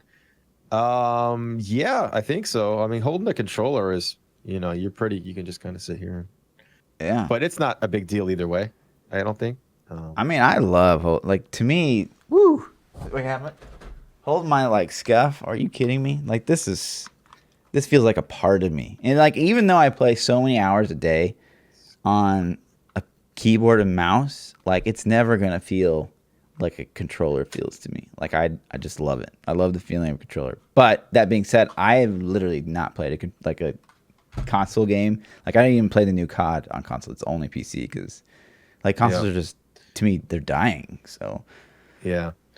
There are places for a controller, but sure. Do you ever stream any consoles, Dusky? Or PC only? Yeah, I did God of War and did. See, I would say because I guess the question's targeted at streaming specifically. Sure. Like I agree. Like on the controller thing, sitting on the couch, fuck yeah. When I'm streaming, you know, doing this and then let me grab my mouse and this thing real quick. Sure. This, and this, and all this. Like, you know, when I'm at the PC, it's like so you know, mechanical, like triggering whatever and doing this and doing that. Are you still on the one PC setup, or are you doing the two now? Oh yeah, I got one PC and 2 monitors, dude. I'm old school right here, man. That'd be so much smoother. And another one for Christmas. I had to like switch like keyboard and mice. Yeah, I have 2 mice. So it's kind of the same thing next to each other. So even if I was on a controller, it'd be like, well, let me, you know, it's kind of. But when I was just ignoring all that shit and just sitting here streaming, playing God of War. How good was that game, by the way? Oh, dude, I think I'll just step out. You guys go ahead. Like Dusky and I could have this conversation. That game was it was easily top 5 game all time for me. Oh god, it was so good. It was so good. Yeah. If you haven't played it, go get it. It's that PvE campaign. Oh, what is this stuff. shit? You didn't like the old God of Wars? No, I've never played a God of War to this day.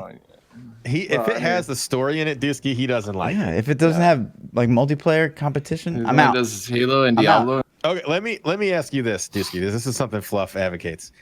Diablo 4, no campaign mode. Get the fuck out of here with that shit, dude. Dude, it's got to have a story. No, man. I know. Fuck it. I'm with you. You're gonna play the campaign one time. All right, look at COD, Wait, right? So Fluff's telling us that he was the type of kid that couldn't make it through a 30-minute cartoon when he was 5 years old. You know what I'm talking about? I mean, I watched cartoons. Serves its purpose back then. I can't watch a cartoon now. But I mean, you look at the new COD, right? So I think this is the smartest business play ever. They dropped campaign. They focused on zombies. They focused on Blackout, and they focused on multiplayer, traditional multiplayer. That's the bread and butter of their games, though. I don't think. I think Diablo Diablo is a story-driven game. But how many times have you guys played campaigns that you beat it? Are you like it's a waste of time? 6 years ago, I enjoyed the shit out of that campaign. Sure, but how many times? How many hours? No, we're talking about Diablo now. I haven't played it since day one. I've played it once. In the beginning, I loved it, dude. Yeah, but great. see, I mean, the Diablo 3 campaign was not as good as. What are you gonna? Drop another controversy bomb. Diablo 2's storyline was way better. Sure. Diablo 3 there was no replayability. It was like you did it once and I was like, what the fuck were they doing? But even if you could replay it, like, oh, I love the story. Like, you guys could probably play God of War again, maybe a few times. Oh yeah, probably 2 or 3 more times. Actually. But ultimately, you wouldn't be able to like go back day after day like you would. Like, that's not what's bringing you back to a game like Diablo 3. Yeah, or a game but like why? Diablo 2. Why do you got to get rid of it? Dude? Because it's a waste of dev time. Enjoy it, and then spend all your time doing the thing. You know how much time like a campaign probably consumes. So you're just gonna log in and instantly just be like, okay, multiplayer. I mean, I think they're not gonna let him. They'll force him to do it before you can do it. You can incorporate like a story into like how you play the already existing game types, like adventure mode. What text that you'll just skip through? Yeah, sure. Yeah. That's it. All right. Next question. My stick says, with the coming D4, do you hope they bring back as is or bring back different way?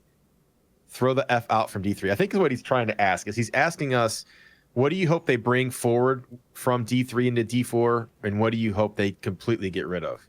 That's a really open question. So I'll answer it first with my thought. I think this is something that is my biggest feature for Diablo, are the non-static levels, the dynamic level generation, the tile pieces, how they fit together to make every rift feel different, is like the coolest thing ever, and every video game needs that somehow. So they gotta expand on that and take that to the next level, though. Like it looks dated. The technology looks a little dated now. Take that to the next level. Sure. For D4. That's my bring forward. My throw out, the Witch Doctor. Huh? Dude. Witch What did you say? Witch Doctor. Witch Doctor. Throw out Witch Doctor. They could man, shots fired. Yeah. They could throw out the Paragon system and redesign it. I'm not saying I hate Paragon system, but they could definitely redesign it from scratch. Sure. I think. All right, you're up, Deuce. So I definitely agree on the Paragon redesign. What could they bring forward? I'd say the synergy of group play needs to have the emphasis it does in D3. I think high-end group play requires high level of communication and moving as a unit and all that stuff. I think they did nail that. I think it's really, really good, Diablo 3. So when they do have some form of group play in the future, they should have that system and a system that can handle it. You're not going to play that way in campaign, right? I do agree on that. Would you like to see them double down on the tank, on the roles in Diablo? Holy would you Trinity? like to see it to go to where all 4 people can damage deal, or would you like to see a specific tank and healer role thrown in there? Like, I you like are specific 100% tank and healer role. One healer. So one healer class. Let's say no, it's not even the class. It's the monk wears. There's literally like one change. You're either exploding palm or you're not. Right? It's been support monk forever, dude. So they need to bring in more versatility in the support classes, because damage dealers get to change it up, and it would be nice to see that embraced, right? Not as just you got to have that thing, and here's that thing, so go tear it up, Sure. But that would be my keep the group play dynamic for end game, whatever the end game is. If there's some sort of grind / competitive thing for the end game, get rid of paragons and freebies. I think make people no more free sets, no more free. I don't want to have won the game when I just turned it on. Right. I'm going to expand on what both you guys said. So what Dusky says, like this great kind of group play emphasis. And I want to say, yes, I agree with that. But at the same time, I hope they don't lose kind of the real emphasis is, which is the solo emphasis. It's almost like you do all these awesome group things in Diablo 3 so that you have that edge when you push solo. It's like, it's kind of like you can be all about group play, and maybe you never even touch solo, but a lot of players are like, I'm only doing this so that when I go solo, I'm going to rock the fucking world. So I hope that kind of stays a thing, is like a very strong solo game. And then to what ThaPChild said is like, yes, dynamic map generation, taking that like with the technology that we have in this day and age, and not just like, okay, here's 20 tiles, let's like mix and match them, like really expand on like what that can do, like 3-dimensional, like lighting, and like what can we really do with a completely dynamic dungeon generator. Like that could be amazing, and that could like define a game. If like you just like, maybe you're running rifts, and I don't want to use that word because a lot of people hate rifts, but like you're running rifts, and every single time you go in there, it's like, wow, where am I going? Like, what is this? Like, what are these like because we've memorized tile sets at this point. Like when I get Act 3 Asmodan levels, I know which way to go. It's always northeast, and there are certain tile sets which way to go to get out of the rift. Sure. Like they need to just step that up. Right. Can I throw a potential in there? Sure. Yeah. How about if we're going to go dynamic maps, let's go dynamic mobs. Yeah. A goat shouldn't always throw a spear. Right. You know what I mean? Let it roll a little bit. So that way, when you go in and see goats, it's not like leave game, let's fire up another key. Maybe they're the good version of the goat. I think that would be sick. Yeah. Fucking goats! Goats? Yeah. That would be awesome. The next question we got, Giggity D says, what would you be doing if you couldn't stream or play games? Or play games is the big one for me. Because if I couldn't stream, I'm still going to play games. No, you can't do both. Let's say I got some cyber criminal activity and they took away all my video games. Good God. The games are like kind of my life. I like sports too. I'm too old to play sports now. I don't know, man. I don't know. You just don't have an answer for that. You're like, oh shit, life's over. I got to think about it. Like, what would you do? All right. You know, Dusky have one lined up? I would move to the mountains. Never trim my beard again. I don't know. Become big pan gold and eat fish and be like this weird fucking caveman out in the hills. I don't know. Games Golem, but with a beard. I like him. Yeah, they run into me. I'd be like this. Can we play games yet? The bushes. Give me your phone. I heard there's a new Diablo. Right. he's like, oh my gosh. So many inappropriate jokes. Right. I'm not even going to go there. I definitely would probably focus on the travel stuff for sure. I think that's all I would probably do.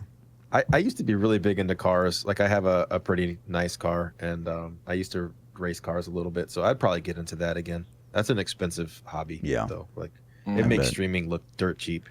So, right. And then I forgot to write down who asked this question, so I'm sorry, guys. With the nerfs to Tals and Raykor, do you think that rat runs will still be the meta for certain now? It looks like a strong candidate that... So here's the thing, in my opinion. I think... Sorry, I'm smiling at you. Even if there are other metas that are viable, I still think rats are going to be super efficient because, one, people already know how to do them. Two, you can start doing rats. As soon as you get the pieces to do it, you are instantly in 85, 90s. Instantly. So I think the other comparable metas that are going to form are potentially going to require more gear to get started to compete. They might overtake at a certain point, but rats are still going to be a thing. They're at least for the season 16 until those metas are discovered. Sure. You know, I think that the only impact on the XP meta that the changes had is the Raykor nerf. Like Charge Barb was looking like it was going to maybe be able to do something. But it kind of looks like that's out the window. So I don't think Tal Rasha was ever going to be in like the speed meta. No, it wasn't going to be in speed. And maybe, so Demon Hunter didn't get hit, and people were telling me that like triple Demon Hunter, something else, I don't know if they were taking RGK or whatever, was good. Yeah, triple Impale. So that didn't get touched, so maybe still that'll be good, but I think DH is going to be a speed king, dude. It's nuts. It's going to be nuts. I'm surprised that Demon Hunter didn't get touched, honestly. So, dude, that's insane to think about. I'm sorry. It's sitting here spinning in my head like, holy fuck, that's like 18 months. 18 months of rats, dude. Yep. Yeah. Jesus But Christ. we don't know. That's going to be a thing. I'd be surprised, honestly, if it like people don't find a way to do something else. But I think the community's will to find something else is going to be at an all-time high. Right. But I think so the thing that I think is going to happen is the elite players are going to start with rats probably. Yes. Because it matters to them. Right. It matters to get that edge. They need that speed, and they know it works. I think it's not until season 17 that we're really going to see the impact. And the thing is the Royal Ring buff's going to go away for 17. Right. So it could be an interesting start or mid-game season. The mid-game of the season will really tell us. You know? So, but yeah, the one thing I don't like is now that they're not going to nerf Necrothorns like I've been preaching for.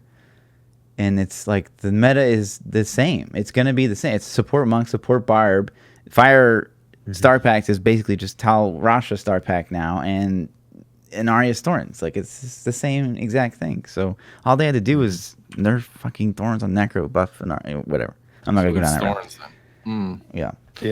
It's been Z Monk and Barb. Yeah, Z Barb. Some form of Z Barb. A pull Barb for how? I mean, since what, 6? The dawn of 7? time. Season 6 or 7. I can't even remember not running a Z-Monk or a Z-Barb. I don't even remember. The Monk's always been there, hasn't it? Always, like I think it was season 2 that the Heal Monk became. I think so. When metas became. Yeah. I mean, the first season was less, Right. Yeah. Do you think Z-Monk was intentionally designed, or you think people just figured out ways to make it viable? Oh no, it's 100% intentionally designed. I think the majority of the builds outside of I knew that was going to be Fluff's reaction. You don't think so? I don't think anything in Diablo is intelligently designed. Well, see, that begs the question, man, because a lot of times, at least from even conversations we had, there were instances where I was like, "Do you fucking play this game?" Exactly.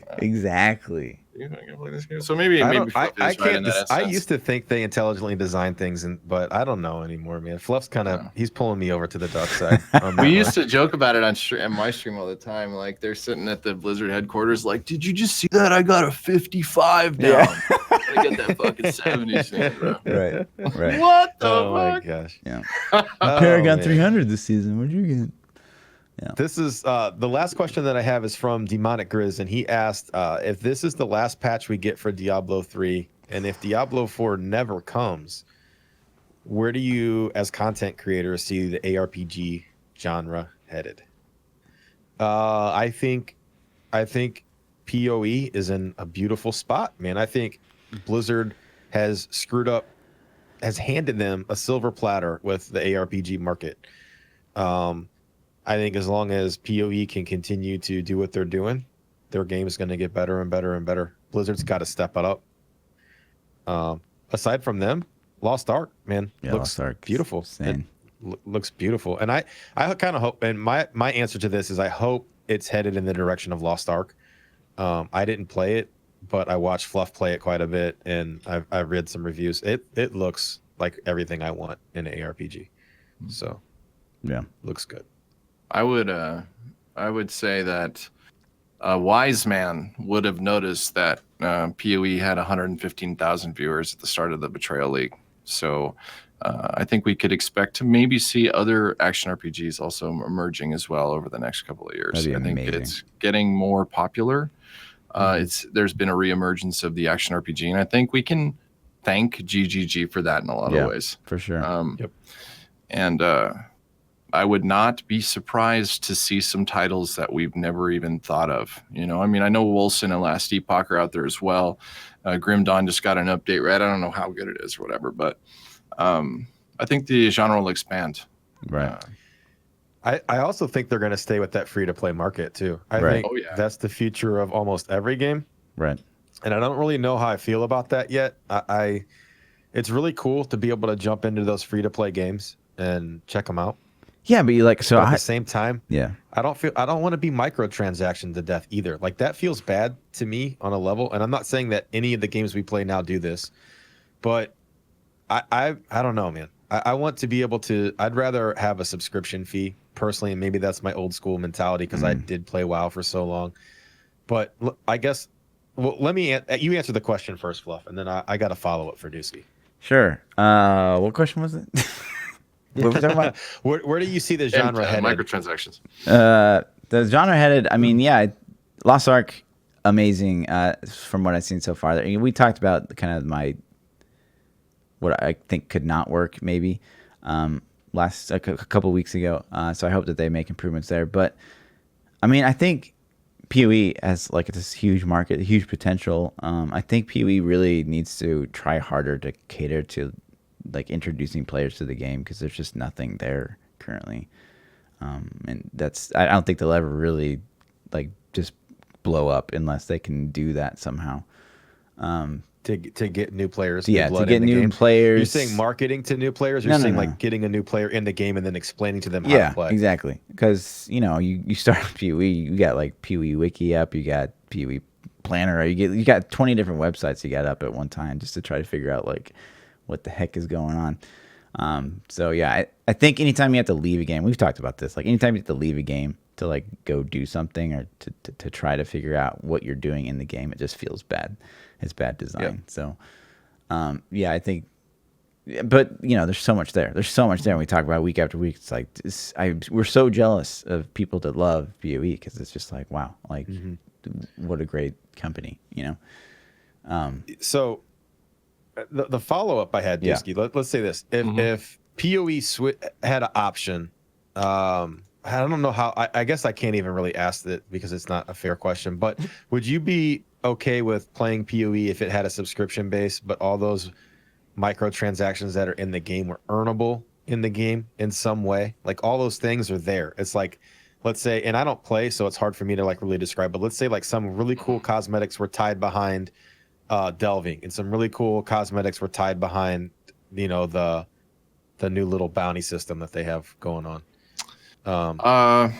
Personally, no. Do you like them? Do you like the model? Are you happy with the model? I actually do enjoy the microtransaction model because I feel like with the microtransaction model, anyone can play.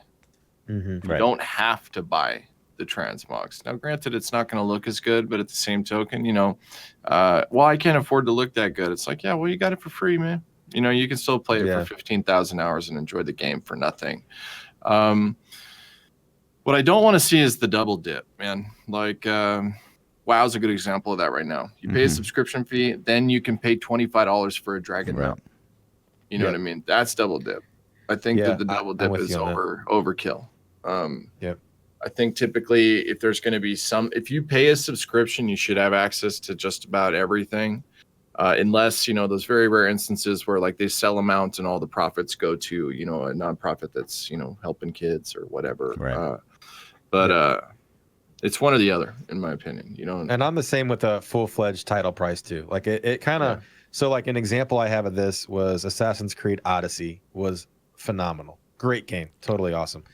You get in the game. I had the $120 game. I got a sponsorship for it. So they hooked me up with the best version of the game, right?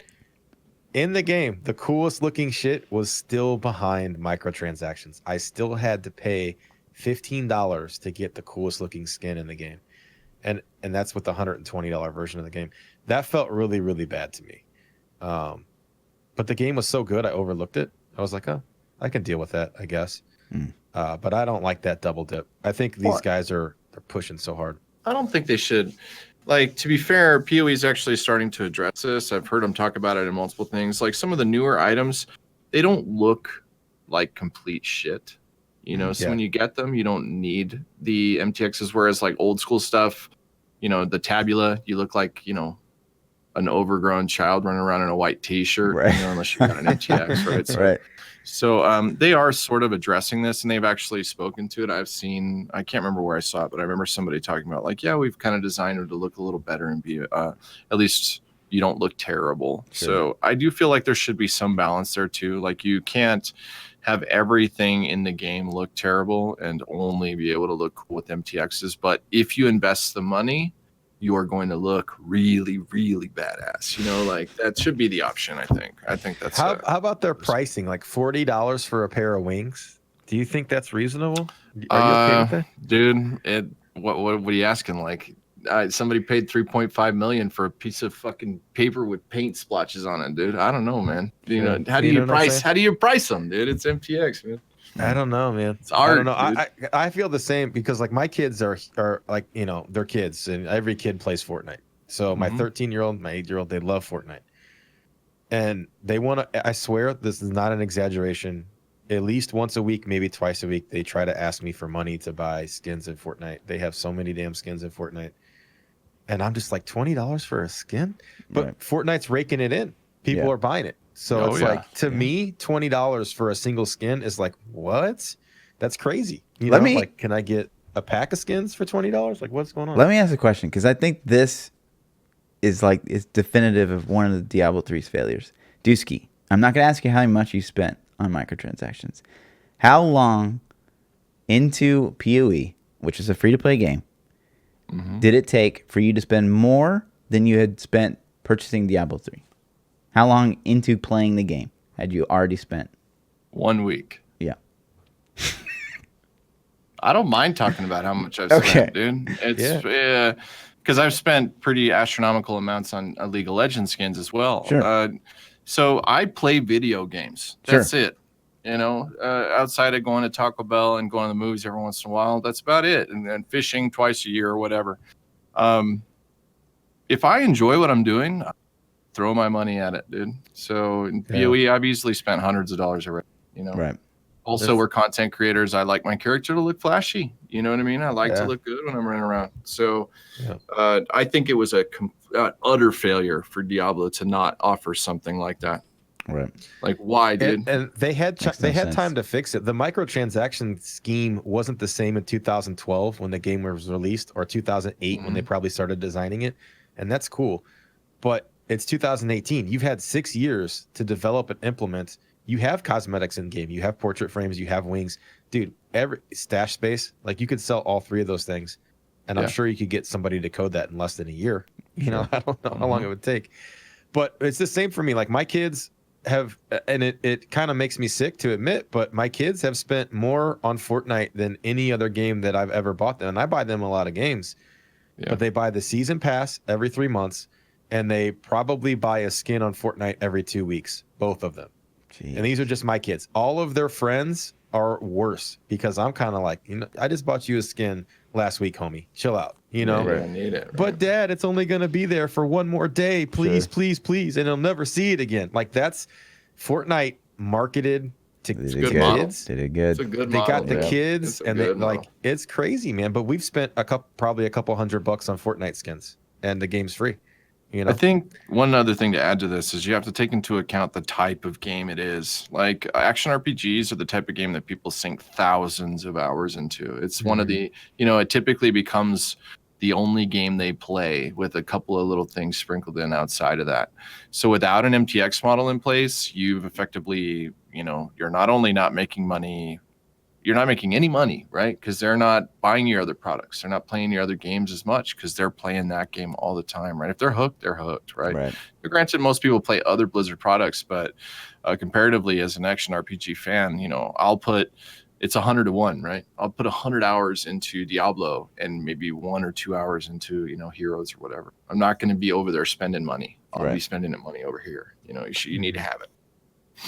Yeah. That's just my opinion. Yeah. It's like, so I'm playing right now. I'm playing Arc, and you know I saw videos of Arc, and I was like, you know, just like to me, like lightning, like it's like chain lightning from Wizards. Like it just meh. But then there's a microtransaction to make it red, and it just completely changes everything. Like now it's like, well, that's a really fucking cool looking skill. Like it completely changes. Are you talking in Lost Ark? No, we're talking in PoE. Yeah. Yeah, the red arc is fucking amazing. Right. I use it all the time. Yeah. So it's just like. So did you buy the red arc? Yeah, I bought the red arc. Absolutely. And I would do that same shit in Diablo. Like you look at. So let me ask you this, Fluff. Have you spent more money on PoE than you have on Diablo? Yeah. And how long did it take? How long? Like did this? Just I mean, it's happen? like each time. So like I've come back to PoE probably 5 times to give it like another go.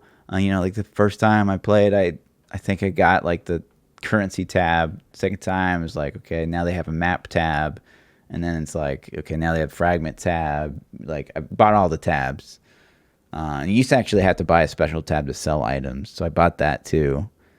And then, you know, now I have some like microtransactions or appearance and stuff like that. But I think adding different spell effects is like the fucking smartest shit. It's so cool, dude.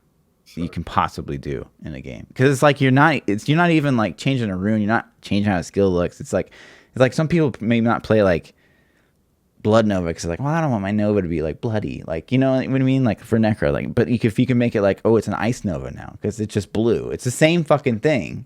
It's just blue. Yeah. It's like picking the rune on Demon Hunter. Right. When you're running Shadow Impale on Demon Hunter, you can pick the rune to change the color of his wings. Yeah. Because it doesn't really matter. Right. You got all the runes anyways. Yeah. So like that's huge. Like I would pick the rune based on the color. Yeah. And as stupid as that is, like some runes looked so much more better. Like red looks better than green. It just does. So I like the red. You know? I've had streams where one day I'm playing the build, I buy the MTX that night, I play it the next day, and somebody will be like, "What build is this, dude? It's fucking sick, dude." Yeah. And it's the same shit you're playing. Same build, bro. I just got a better. It's looking juicy, man. Sure. Hey. Yeah. That's awesome. That's awesome.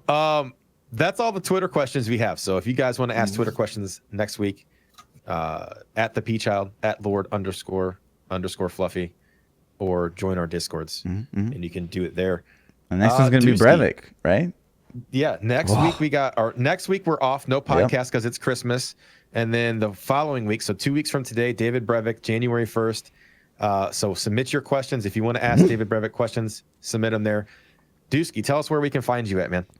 Obviously, twitch.tv/DropADeusKey. Same with Twitter and YouTube. I have an Instagram too, but I barely use it. But yeah, stop by the stream anytime. Hit me up on Twitter. I answer questions there, and I have a Discord as well. So the link's in my stream.